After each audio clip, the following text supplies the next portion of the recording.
It was just another ordinary weekday morning in our quiet suburban neighborhood, or so it seemed. The air was cool, the lawns perfectly trimmed, and the street still half asleep. Then, without warning, Karen, our HOA president, stormed into my yard, snapped the lock off my shed, and yanked out my belongings like a sheriff in some cheap western. She waved an old antenna over her head, shouting that it was criminal evidence. My neighbors gasped. I didn't. I only reached for my phone, snapped a few photos, and smiled. I stayed silent, because this game had only just begun. I'm 48, a man who looks plain enough to blend into any crowd. Most days I wear a light blue shirt, khaki pants, and sneakers, simple clothes for a simple life. My grey hair is neatly trimmed, my face calm, though sharp eyes give me away when something doesn't add up. People know me as an early retired engineer, but they don't know that numbers, lies, and money trails used to be my true battlefield. I keep that secret close. Karen, on the other hand, is impossible to miss. At 55, with tightly curled blonde hair and lips painted bright red, she struts through the neighborhood in loud red or purple suits, pearls around her neck, a diamond flashing on her finger, and a luxury bag swinging from her arm. She isn't just the HOA president, she believes she is the law. Our community is pristine, upscale, and orderly. But under her grip, it feels less like a neighborhood and more like a fiefdom. Her power seemed untouchable. But was it really? Karen's campaign against me did not erupt overnight. Like most tyrants, she preferred to tighten the screws slowly, testing how far she could push before anyone dared to resist. The morning she smashed my lock and dragged my belongings into the street was only the climax of a long string of attacks. Her war had started weeks earlier with something so trivial it was almost laughable. I found the first notice taped to my front door, a violation for having planted a tree facing the wrong direction. I remember staring at it, coffee in hand, wondering how on earth a tree could possibly face the wrong way. Did she expect me to rotate the oak like a weather vane? I chuckled under my breath. But the warning tone in that letter was clear she wasn't joking. It was a test, and I had just failed it by daring to plant without her blessing. When I didn't rush to rip out the tree, she escalated. The second strike came cloaked in concern for community safety. She declared that my shed, the same shed I had built years ago with proper permits, contained suspicious and dangerous items. The accusation came out of nowhere. Suddenly, she was patrolling the sidewalk near my backyard, snapping photos with her phone like a tabloid photographer who had run out of celebrities. She told neighbors I was storing contraband, though she couldn't explain what it was. I saw Mrs. Jensen, who usually waved cheerfully while walking her dog, start to cross the street to avoid my property. Another neighbor stopped letting his kids ride bikes past my house. It stung to see the distance growing, but I refused to confront her lies directly. Instead, I quietly organized the shed, photographing every tool, every box of screws, every harmless gardening item. My camera roll was becoming a fortress of evidence. Her third tactic slithered in through gossip. Karen had always been skilled at planting seeds of doubt, and this time she sowed the idea that I was tied to some shadowy organization. The way she whispered it, as if she knew dangerous secrets, was enough to set tongues wagging. A couple of neighbors began avoiding me entirely, glancing nervously at the cars parked on my street as though they were watching an undercover operation unfold. It would have been funny if it wasn't so poisonous. I caught myself clenching my jaw whenever I overheard fragments of her lies, but instead of lashing out, I kept a mask of calm.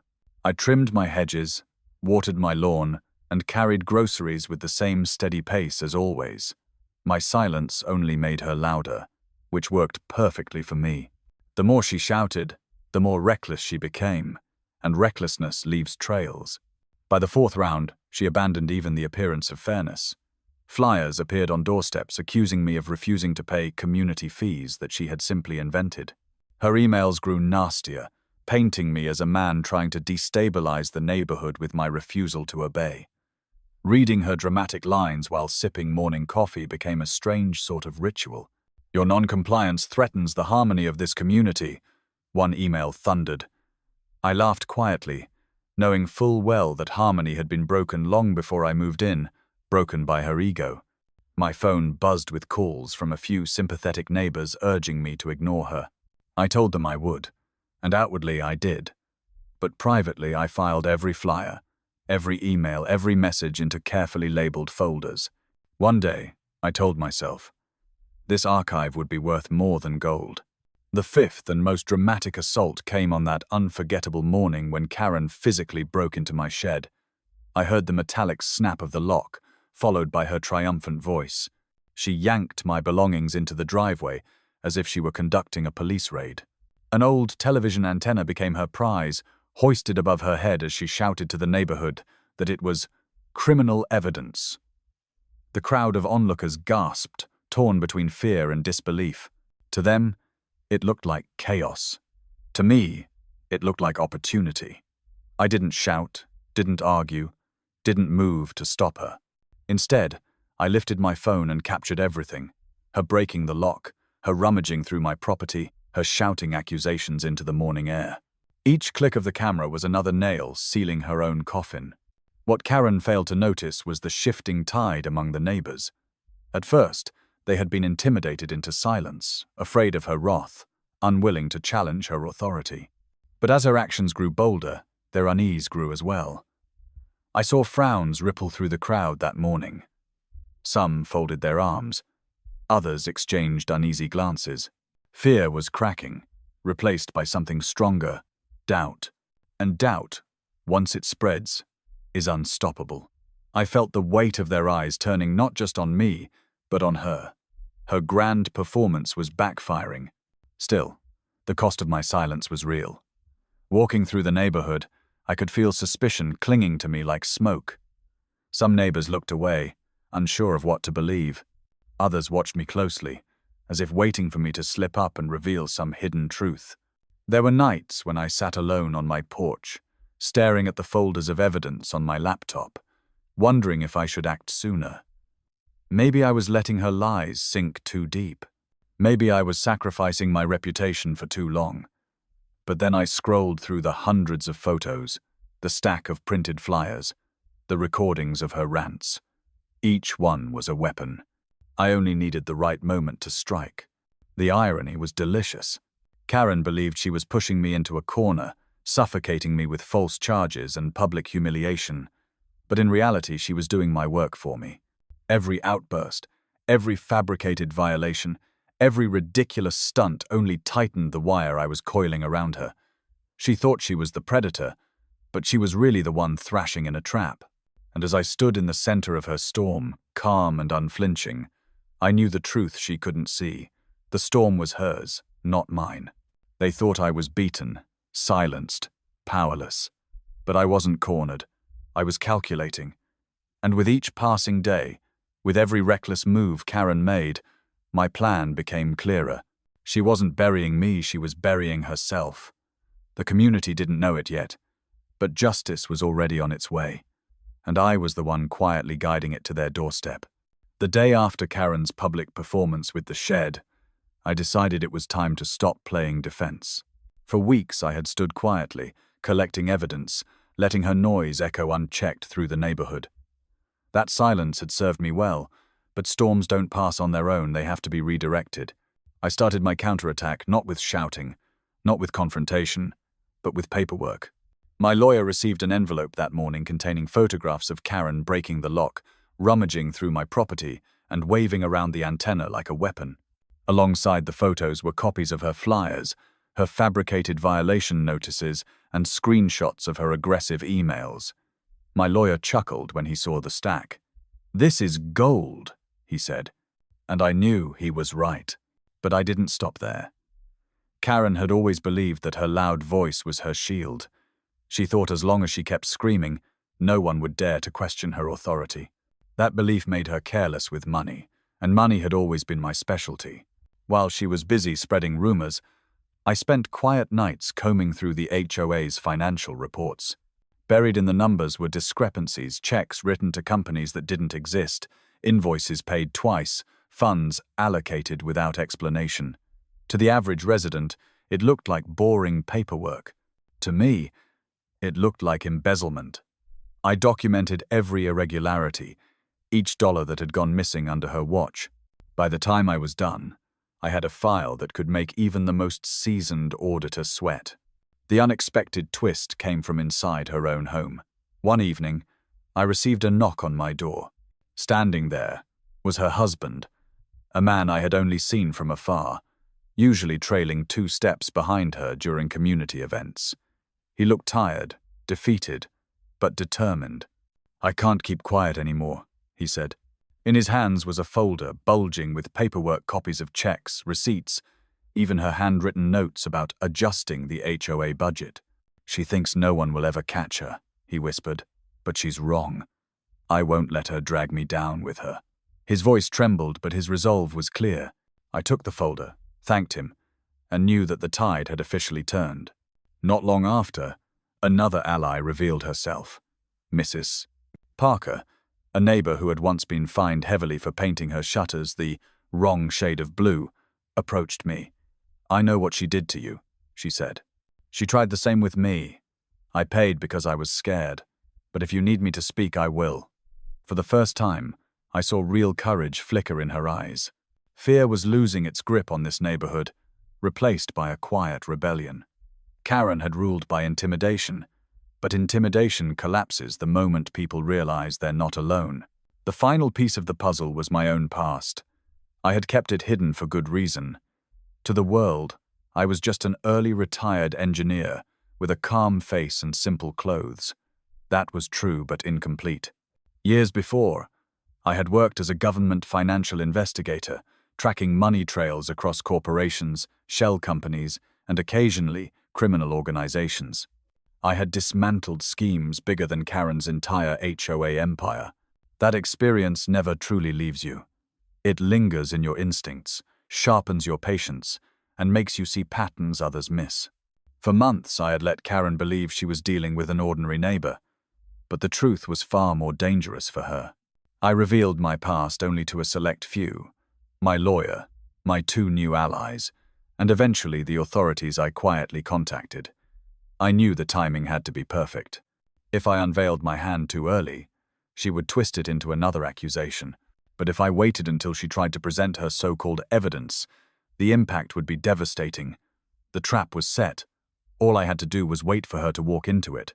Karen, of course, had no idea. She strutted around the neighborhood with renewed confidence, convinced that she had humiliated me beyond recovery. I watched from my porch as she waved at passers-by, smiling like a queen greeting her subjects. She was preparing for the next HOA meeting, whispering to her loyal followers that she had collected proof of my wrongdoing and that she would expose me in front of everyone. I let her think she had won. I even offered her a polite nod when our paths crossed, which only made her smirk wider. She thought I was broken. She had no idea that every step she took was leading her straight into the fire. As the day of the meeting drew closer, I felt the tension in the neighborhood shift. People whispered less, stared less, and began quietly questioning her behavior. The same neighbors who once avoided me now greeted me with cautious nods. They didn't know what I was planning, but they sensed something was coming. I could almost hear the crack in Karen's empire, faint but growing louder. She mistook their silence for loyalty, but I recognized it for what it was: the calm before the storm. The night before the meeting, I sat on my porch with the folders spread before me. Photographs of her breaking into my shed, financial records proving she siphoned funds, testimonies from her husband and Mrs. Parker, and my own credentials carefully tucked into a folder. Proof of my career as an investigator, the cases I had helped crack, the fraudsters I had exposed. It was a strange feeling, knowing that by this time tomorrow, the mask would come off, not just hers, but mine too. For months I had lived as the quiet man on the corner, the neighbor who kept to himself. Tomorrow, I would reveal the truth. As I closed the folder and leaned back in my chair, I thought about Karen. For years, she had ruled this community through fear, lies, and arrogance. She believed herself untouchable, the queen of an empire too small to matter to anyone but her. And maybe, to most people, she was invisible. But to me, she was just another case, Another thread to unravel, another scheme waiting to collapse. The irony made me smile. She had spent months trying to prove I was hiding something dark. She was right, in a way. I had been hiding something, but not what she thought. The counterattack was ready, the pieces aligned, the allies in place. Karen was preparing to unveil her so-called evidence, her forged documents, her dramatic accusations, and I was preparing to pull the ground out from under her feet. One twist, just one carefully timed revelation, and the entire board she sat upon would collapse. The HOA meeting was scheduled for a Thursday evening in the community center, a beige, windowless building that looked more like a DMV waiting room than the beating heart of our neighborhood. Chairs were lined up in neat rows, a folding table at the front where the board usually sat, and a podium with a microphone for official announcements. I arrived early, as I always did, carrying a plain leather folder under my arm. To anyone else, it looked like nothing. To me, it was a loaded weapon, heavier than any firearm. Karen was already there, draped in a royal purple suit, her diamond ring glittering under the fluorescent lights. She smiled broadly when she saw me, the kind of smile wolves must give sheep just before biting down. The room filled quickly. Neighbors filed in, murmuring among themselves, their faces a mix of curiosity and tension. Some had come out of fear, others from loyalty, and still others because they sensed the tide was turning and didn't want to miss the spectacle. Karen loved an audience, and tonight she had one. She stood at the podium, adjusting her pearl necklace, clearing her throat theatrically. "Thank you all for coming," she began, her voice carrying the sharpness of someone who mistook a microphone for a throne. "We are here tonight to discuss a very serious matter, a threat to our community." Heads turned toward me as if on cue. I sat calmly, legs crossed, folder resting on my lap. She wanted me rattled. She wanted sweat on my forehead, anger in my eyes. Instead, she got nothing. Karen began her performance. She held up flyers, waved copies of her violation notices, and declared that I had refused to pay mandatory fees. She clicked through a slideshow of blurry photographs, claiming they were evidence of my so-called misconduct. At one point, she dramatically displayed the antenna she had seized, insisting it was proof of my criminal connections. The absurdity of it nearly made me laugh, but I bit my tongue. The crowd, however, was not laughing.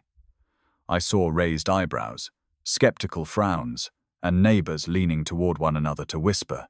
Karen mistook their silence for support, not realizing that silence had shifted away from fear and toward disbelief. Then came her grand finale. She held up a set of documents, waving them like a magician unveiling her trick. "These," she declared, "are the financial records proving Mr. Daniels has been engaged in activities that threaten the security of our neighborhood." She smirked at me, convinced she had won. That was my cue. I rose slowly, the scrape of my chair echoing louder than her words. I carried my folder to the front, set it gently on the table, and looked out at the sea of expectant faces. "If we're going to discuss records," I said evenly, "then let's discuss all the records." I opened the folder and pulled out the photographs, Karen breaking my lock, rifling through my shed, parading my belongings in front of stunned neighbors. Gasps rippled through the room. Karen's smile faltered. I set the flyers beside the photos, then the emails, then the screenshots of her wild accusations. "These," I continued, "are examples of harassment, defamation, and unlawful entry, all carried out by the person you elected to protect this neighborhood." A murmur grew louder in the crowd, the first cracks in her crumbling facade. But I wasn't done. I slid out the financial documents, neatly arranged in order, highlighting every discrepancy I had found. "These are the HOA's financial records," I explained, "and they don't lie. Funds have been siphoned. Checks written to shell companies. Invoices paid twice. Money meant for community upkeep has been disappearing for years." I let the weight of the words settle before adding, "and every transaction leads back to the person sitting at that podium." I didn't need to point. Every eye in the room turned to Karen. At that moment, the doors opened, and two uniformed officers stepped inside, accompanied by a man in a grey suit carrying a briefcase. "These are financial inspectors," I said calmly. They've already reviewed the preliminary evidence. Tonight, they're here to confirm the rest. The grey-suited man stepped forward, introducing himself formally, then began unpacking his own folder of findings. Karen sputtered, trying to interrupt, but her voice cracked, losing the commanding tone she had relied on for so long. The final blow came from her own allies, or rather, her former ones. Her husband stood up from the back row, voice shaking but clear. "She told me to hide these records," he said, holding up the copies he had given me days earlier. "I can't be silent anymore." "Then Mrs. Parker," the neighbor once punished for her shutters, rose and added, "She's been abusing her power for years. I paid fines that didn't exist." I was too afraid to speak until now. Their testimonies shattered the last of Karen's defenses. The inspector flipped through the documents Karen had presented earlier, the ones she had so proudly waved as proof of my guilt. He adjusted his glasses, cleared his throat, and said, "These are forgeries. Poorly made ones, at that. Miss Karen, did you create these yourself?" The room erupted in gasps. Karen's face turned pale beneath her layers of makeup. She stammered, denied, tried to redirect blame, but the words sounded hollow. The authority she once wielded like a weapon had dissolved into dust before everyone's eyes. The neighbors, once cowed into silence, found their voices. Shouts of anger filled the room. "You stole from us," someone yelled. "You humiliated people," another cried. "You don't deserve to lead anything." The fury that had been bottled up for years was unleashed in a wave, and Karen was drowning in it. The board members huddled together, whispering urgently. Then one of them stood and announced, "Effective immediately. Karen is stripped of her presidency." A vote for her removal is unanimous. The gavel ironic, since she had always fancied herself, the judge came down with a sharp crack. Karen sat frozen, pearl necklace trembling against her chest. The chair she had clung to so tightly, the throne she had built on lies and intimidation, was gone. She tried to protest, but no one listened. The officers stepped forward, informing her that she would be investigated for embezzlement and forgery. She was escorted out not with applause, but with the cold silence of neighbors who had finally seen the truth. As the doors closed behind her, the room seemed to exhale. For the first time in years, the air felt lighter. Neighbors turned to one another, talking freely, some even laughing nervously as the tension bled away. I gathered my folder quietly, tucking the evidence back inside. Justice had been done, not in some distant courtroom, but right here, in the very place she had ruled like a tyrant. And the irony wasn't lost on me. The stage she had built for my humiliation had become the platform for her downfall. The community, once fractured by fear, was united in outrage and relief. People approached me, shaking my hand, thanking me for standing up when they couldn't. I accepted their gratitude with a smile, but inside I felt something different. This wasn't about me being a hero. It was about showing that no one, no matter how loud or intimidating, is above accountability. Karen had thought herself untouchable. Tonight had proven otherwise. The chair she had clung to so tightly vanished before her very eyes. In the days following the meeting, our neighborhood felt like a different place. The tension that had hung over us like a storm cloud began to lift, replaced by a cautious kind of optimism. For years, Karen had dictated every detail of life here, from the color of shutters to the height of grass, her rules stretching longer than the Constitution. Now, without her iron grip, people seemed almost disoriented, like prisoners blinking in the sunlight after release. But then the relief set in, and with it, something unexpected: laughter. Neighbors who had barely spoken to each other were suddenly chatting in driveways, swapping stories of Karen's ridiculous demands. "Remember when she fined me for having Christmas lights up on January 2nd? One man said. "She made me repaint my mailbox because the red wasn't regulation red," another chimed in. Each memory was like a scar they could finally laugh about. Karen, of course, was nowhere to be seen. The investigation into her embezzlement and forgeries was underway. Rumors swirled that she had been forced to resign from a charity board she chaired, that her credit cards were frozen, that her so-called friends were quietly distancing themselves. For a woman who had thrived on appearances, always the brightest suit, the shiniest ring, The loudest voice, her sudden invisibility was its own kind of punishment. She was no longer the queen of the cul-de-sac. She was just another disgraced figure, hiding from the very community she once ruled. Meanwhile, the HOA scrambled to reorient itself. An emergency election was scheduled to fill the vacant presidency. To my surprise, several neighbors approached me, asking if I would consider running. "You're the only one we trust," Mrs. Parker said. "You stood up to her when no one else dared." I shook my head at first. The idea of trading my peace for politics didn't sit well with me. I had already lived a lifetime of battles in my old career. But the more I thought about it, the more I realized that leadership didn't have to mean tyranny. Maybe, just maybe, it could mean fairness. At the election, I didn't campaign. I didn't print flyers, shake hands, or make promises. All I did was stand up and speak plainly. "This community belongs to all of us," I said. "Not to one person's ego. If I serve, it will be to make sure no one here ever feels powerless again." The room erupted in applause. Not the forced clapping that had greeted Karen's speeches, but genuine enthusiasm. When the votes were counted, it wasn't even close. I was elected as the new HOA president. The role came with its challenges, of course. Sorting out the financial mess Karen had left behind was like untangling a knot of fishing lines. But with the inspector's help, we recovered funds that had been misused, reallocated money to where it was supposed to go, and drafted new rules designed to keep power from ever consolidating in one person's hands again. Transparency became the cornerstone. Meetings were open, records available for anyone to see, decisions made by vote rather than decree. The difference was night and day, and with transparency came trust. Neighbors began volunteering to help with community projects rather than being coerced into them. We organized a cleanup day where families pitched in to clear weeds, repaint benches, and repair the playground. Children laughed on swings that had been rusting for years, while parents grilled hot dogs nearby.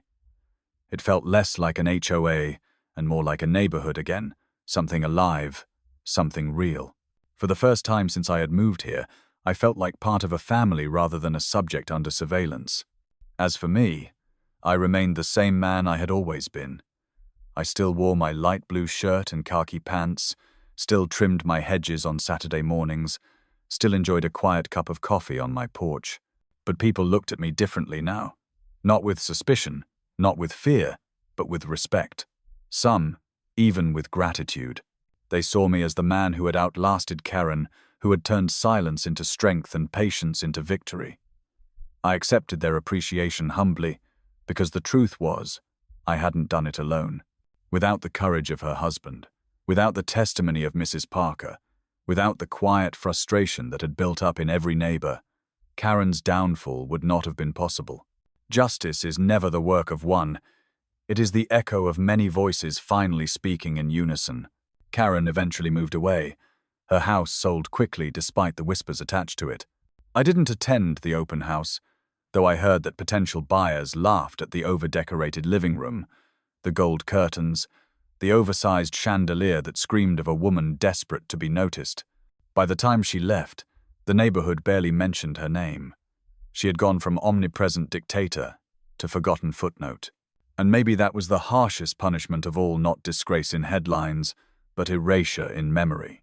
One crisp autumn morning, months after her departure, I stood in my garden with a hose in hand, watering the very tree she had once claimed faced the wrong direction. Sunlight filtered through its branches, casting patterns of shadow and light across the lawn. My neighbors strolled by, some waving, some stopping to chat. A couple of kids raced down the sidewalk on bikes, their laughter carrying through the cool air. For the first time in a long while, the neighborhood sounded free. I set the hose aside and took it all in the quiet harmony, the laughter, the absence of fear. Justice doesn't always arrive with a bang, a siren, or the slam of a gavel. Sometimes it comes quietly, disguised as the simple click of a lock turning against a tyrant. Sometimes it comes in the form of neighbors gathering not out of fear, but out of joy. And sometimes it's just the soft rustle of leaves in a garden once ridiculed, now thriving under the care of a community finally at peace. That was Karen's true legacy. Not the rules she wrote, Not the fines she collected, but the unity she accidentally forged by being so unbearable that people had no choice but to stand together. And mine? I never wanted a legacy, but if I had one, it was this: to remind people that silence is not weakness, patience is not surrender, and justice, real justice, will always find its way, even in the quietest of neighborhoods.